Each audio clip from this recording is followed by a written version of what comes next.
Ọhaneze Igbo mụrụ nze m ọzọ ekenekwa m unu. Ama m na unu na-afụ vidiyo a na-agagharị na skrin unu. Ya bụ vidiyo Evangelist Ebuka Obi ji pay court service to ndị old retired reverend fathers mago ebe a na-edosa ha ebe ha na-anọ ka enwe ike gịnị na ọrụkwana na-eme gịnị na-atụgharị uche na akwụkwọ nsọ, because from the look of things ebe anụnwa yili ebe ahụ ebube mmụọ nsọ bịa last time o yili ya, mana ịmaga adịrọ m sure, mana sị m na o yili the place ebe ahụ ebube mmụọ nsọ bịa last time. So ọ bụrụ na ị ma na ọ the place, biko tinyere m ya na comment section, gwa m na ọ the place ka ọ na ọ bụrụ ya. Yotago, because mgbe ebube mmụọ nsọ jiri ya donate kwa some huge amount of money to them. Evangelist Ebuka Obi ejekwa n'ọzọ wee mee gịnị wee donate kwa huge amount of money to them. And also o nwere ihe Evangelist Ebuka Obi men like Chikọkpara sị na Chukwu na ịchọrọ inye mmadụ ihe nyelu ya onye ahụ n'aka, maka inye nyanwa bụ Chikọkpara ka onye na ọnwa nwale ndị enyebulu mbụ ha nyenwe ike inwe ya by then njechi na-enweta ya. In other words, na ịchọrọ inye mmadụ ihe nyelu onye ahụ n'isi.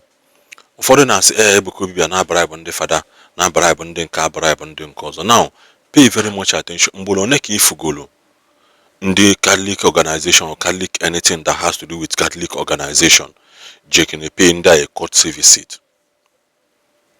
Enwere ike agba na social media ma mfe, enwere ike ọ bụ na ha eje ha mana for how long amarọ m na ụdị ndị anụnwa na-eme exist before, because na knowledge is transactional.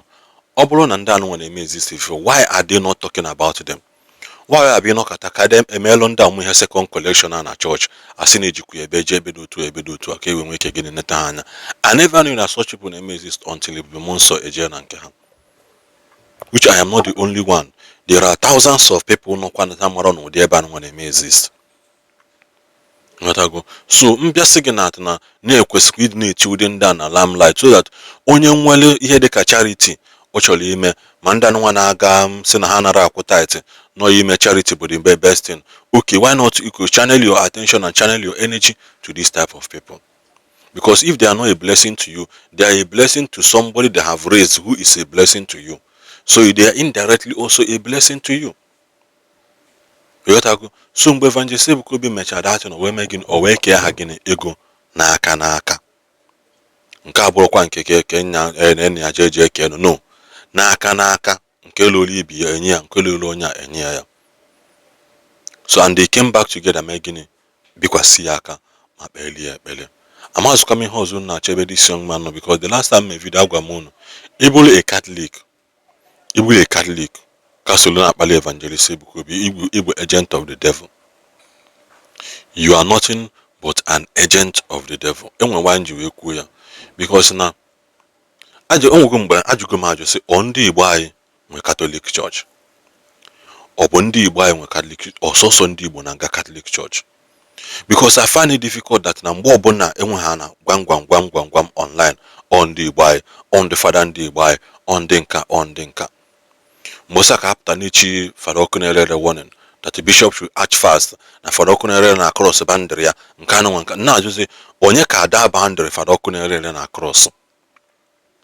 If we are making it to look as if na Catholic Church bụ occultic organization that you cannot mingle with anybody, of fada ọkụ na-erere made it critical clear that na ọ bụ na Ebuka Obi ahapụ go Catholic Church, he won't have anything to do with Mary, he won't have anything to do with Rosary. Not Bible make out that he that is not against us is for us. So if we don't put an answer cross go bandria omenanka ọzọ na-ajụzi ọ bụ unu nwe Catholic Church ka ọ bụ unu nwe na Nigerian Catholic ọsọsọ ndị Igbo anyị ndị nwe Catholic Church. So biko achọrọ m ka hapụ unu kuno na this video unu necha ya anyị na-anachi ya tazo na then this one. So I'm happy to be here and I promise to be supporting this place. For coming here for the first time today, I'll bring 25 million naira. 18 can parish post.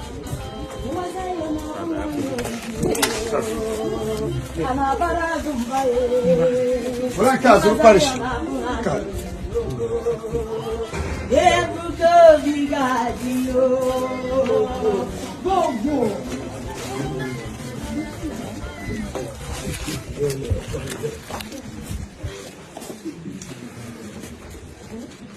Father, we're going to take us a really chance card.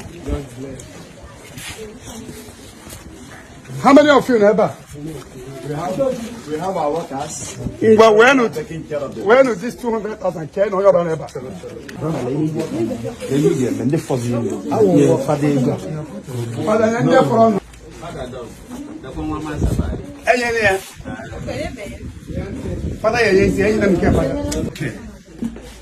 Ebuka Obi bịara kpara ụkwụ na diocese anyị ịbịa leta ndị fada anyị ebe ahụ special center ebe a na-anata ike maka ndị a niile arụchaa n'ọrụ dịka ndị ụkọchukwu maasị niile ha kara n'ụwa bịazie ebe a n'ezu.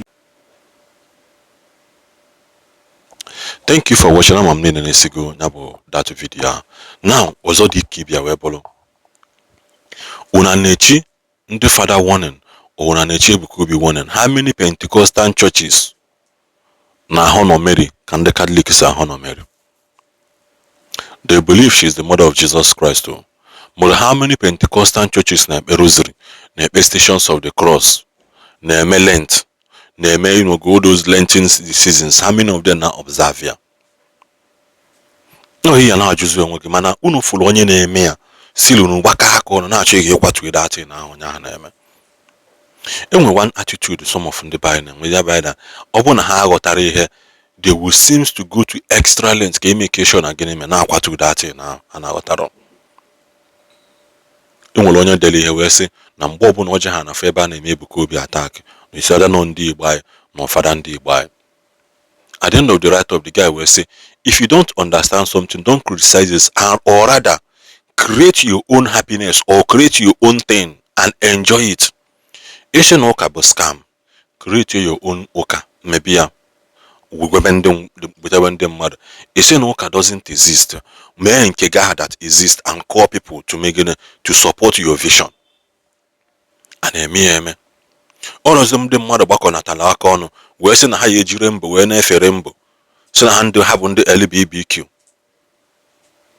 And they found out that people are supporting them. All mother put a winning and national on as identify as a mother, not sure than identify as and Keta. What was the mother Melia? Or why you know, but Aloma as ya wapi we. She know the mentally stress. Women still larry around her, now support here, which is wrong. So create your own happiness and call people to support that your vision and you believe in. Yeah, it's as simple as ABCD. Rather than it not only a quarter down, Mbobon Ebuka Obi melanka, Mbobon Ebuka Obi melankozo, Mbobon Ebuka Obi this, Mbobon Ebuka Obi that, and what can do why you enjoy? Isn't it there, Jesuka? Stay away from me, Hoka. Funding us, and I don't believe in Imenka. Ngwano, wetan wo fuonya. From your family because before you ask na mmadụ zugoshi popta move for na family unu ozulu that osha that he can be able to verify and confirm yes no nya azulu osha no nya mele ha because akpoje gi court now court I believe on I hear them say go see who is the victim, who is the the raw proof the naka, show it to the court so that they can your claim to be justified. If you cite them in the Bible, malo that na, ihe sim isi ni dia na mazen na the canon and got to the on the buy. Na chokwa ka kwatu Ebuka Obi today on the buy. Afunu bere m onye Yoruba Catholic, onye Ugwu Hausa Catholic, because ije Ugwu Hausa enwe Catholics a lot of them. Nduzum mutamata nduzum ndo mazan iko anla. All those things had to challenge in a Catholic church. Today say na Catholic church no na north na enwe Hausa section. Yeah, how we are against anything that has to do with other people. They like reminding them, say, "Man, I can't buy enjoy. These are our people, Bondibo. On I can't join this. Kaya say na elu enigwe, chukwu na ajụ aga Igbo Catholic ke Anglican. Elu enigwe, even marriage doesn't exist there. Talk less of church. Even marriage does not exist there. Kwa for that in church. Take you time on Bonde buy. Take you time on. Kode kwan.